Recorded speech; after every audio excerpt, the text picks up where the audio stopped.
Hello, my name is Dayan Siebra. Welcome to another video. How are you? Are you good? Today's topic is a request from Valeria. Valeria asked me on Instagram. Yes, she asked me to tell her how she can thin her blood through food. Thin blood.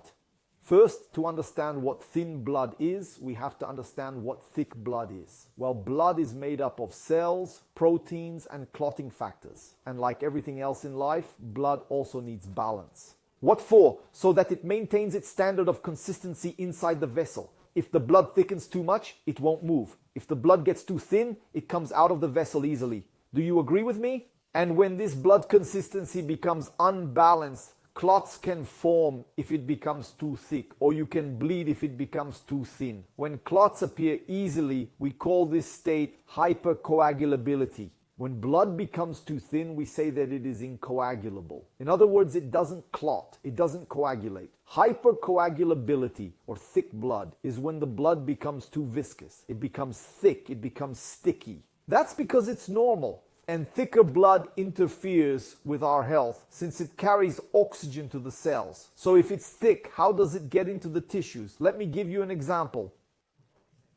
If I take my bed and pour a glass of grape juice on it, that grape juice will get into the mattress tissues. But if I take a glass of jelly and throw it on the bed, at most it will melt on top, but it won't penetrate. It's the same with blood. If your blood is too viscous, your cells will not receive sufficient oxygen, causing a deficiency in nutrients, vitamins, and minerals. To summarize, blood serves as a carrier for all essential elements. And because the blood carries oxygen, you don't have that blood in the tissues because the blood is too thick. You can have a situation called hypoxia. There's been a lot of talk about this now with COVID-19 because COVID has caused inflammation in the body and inflammation in the vessels and hypercoagulability. So the blood doesn't reach the tissues and you have hypoxia. That's why you have to put on an oximeter to measure how the oxygen is getting to your finger. So do you understand now? Thick blood also increases the chances of heart attacks, strokes, and thrombosis. Why does this happen? Because clots will start to form in all the body's vessels. And if clots form in the heart vessels, heart attack. If clots form in the vessels that carry blood to the brain, stroke. If blood clots form in the leg's blood vessel, it may result in thrombosis in the leg. In such cases, medication is often necessary to thin the blood. Maravan, anticoagulants, and heparin injections are commonly used for this purpose. It is important to note that these medications can be combined with certain foods, but only under the guidance of a doctor. Make sure to have a conversation with your doctor before making any changes to your medication or diet. Because often, if you combine these foods with medication, you can have blood that's too thin. That's a big problem too. That's too dangerous. So here are 15 foods that can assist in thinning your blood. Take a note. The initial addition to the list is turmeric. It's known for its ability to naturally thin the blood. Hey you guys, are you enjoying our content? Why I'm asking this? Because according to our channel analysis, 97% of the people who watch us are not subscribed to the channel. Do you believe this? So I sincerely ask, if you have liked our content, subscribe to our channel.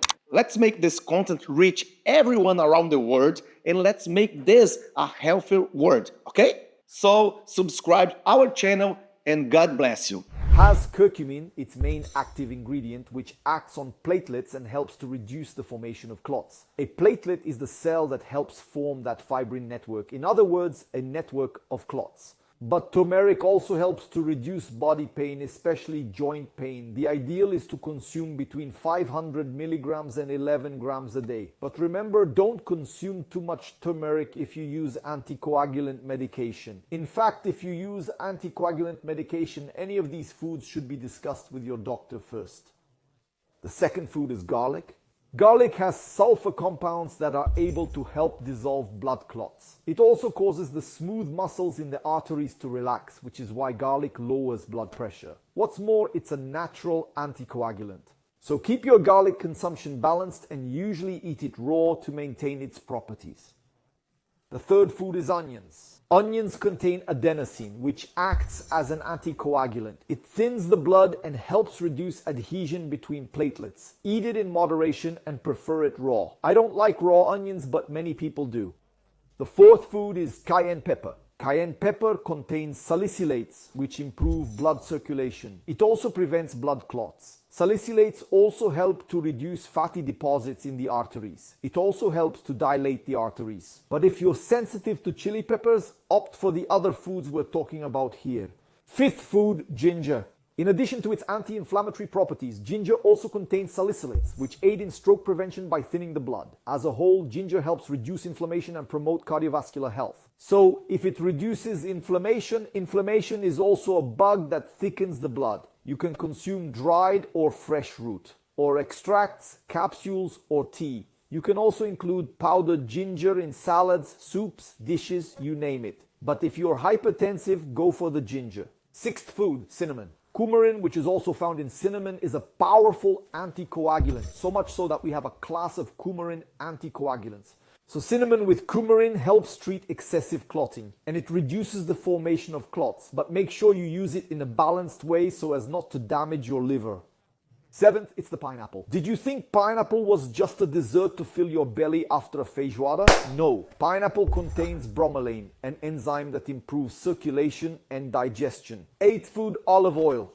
Olive oil is rich in polyphenols, which have an anti-inflammatory action. As we've already said, everything that is anti-inflammatory helps to improve circulation. But olive oil is also an antioxidant. So as well as preventing clotting, it also helps to scavenge free radicals. Ninth food, omega-3 fatty acids. It's not actually food, it's a substance. It's a good fat that balances cholesterol levels and helps thin the blood. So much so that if you're taking any omega-3 supplements, you shouldn't have any surgery until you've stopped taking omega-3 for about 10 days. Otherwise, at the time of surgery, the doctor will find it difficult to control bleeding. Therefore, you need to tell your doctor that you use omega-3 so that he can discontinue it before surgery. So, consume oily fish, salmon, mackerel, tuna, sardines, cod, linseed oil, avocado, nuts, oil seeds, sesame seeds, pumpkin seeds, olive oil itself, and there's also the supplement, as I told you.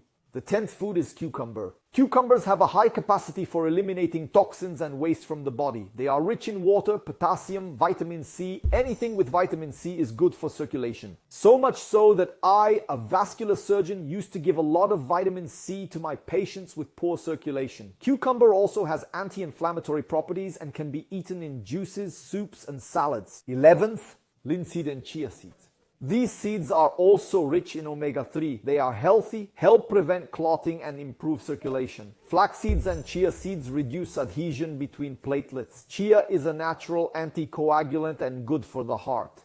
12th food is water.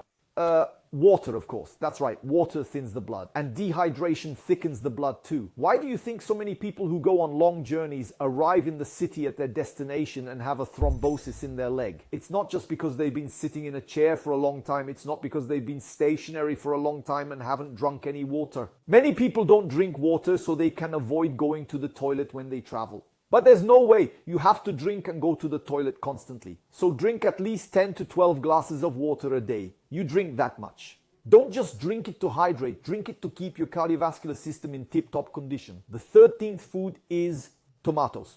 Tomatoes are rich in lycopene, which is a natural antioxidant that improves circulation.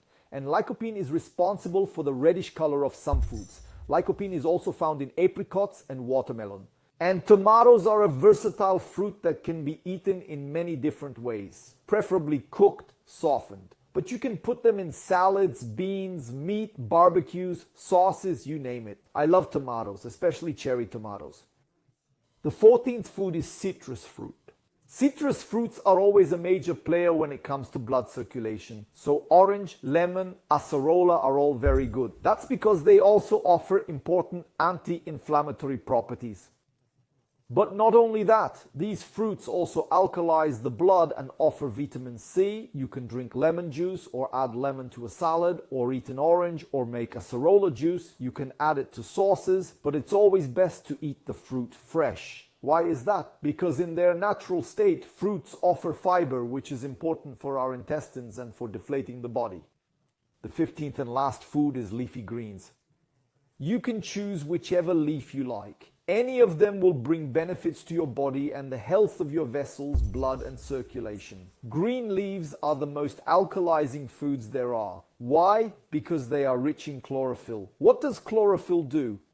Chlorophyll cleanses the blood and liver and optimizes our entire body. They are also rich in vitamins C and K. So eat spinach, kale, turnip, coriander, cabbage, rocket, lettuce because they all improve your circulation. You can eat them in salads, detox juices, soups, in food. They're all great options. However, if you use anticoagulants, once again pay attention because they thin the blood. So they can interfere with the dose of your anticoagulant. If you're not using it, pay attention. If your blood is too thin to the point of bleeding, be careful. I've listed 15 ways to thicken the blood in the video, but there are more. However, I didn't include them to keep the video from getting too long. If you are interested in this topic, I can make another video specifically about foods that thicken the blood. Another important point to keep in mind is to always consume these foods in moderation, particularly if you are pregnant or breastfeeding. If you belong to any special group, such as diabetics or people with hypertension, it is crucial that you consult your doctor regarding every food group. Your doctor should pay close attention to this matter. Luckily, there is something you can do without needing your doctor's permission. You can share this video. And also tell me this, is your blood thick or thin? Do you have any problems? Have you ever suffered from a coagulation problem, thrombosis, or bleeding? Write in the comments. And don't forget to live life in good health, with passion, and with God in your heart. Bye, guys.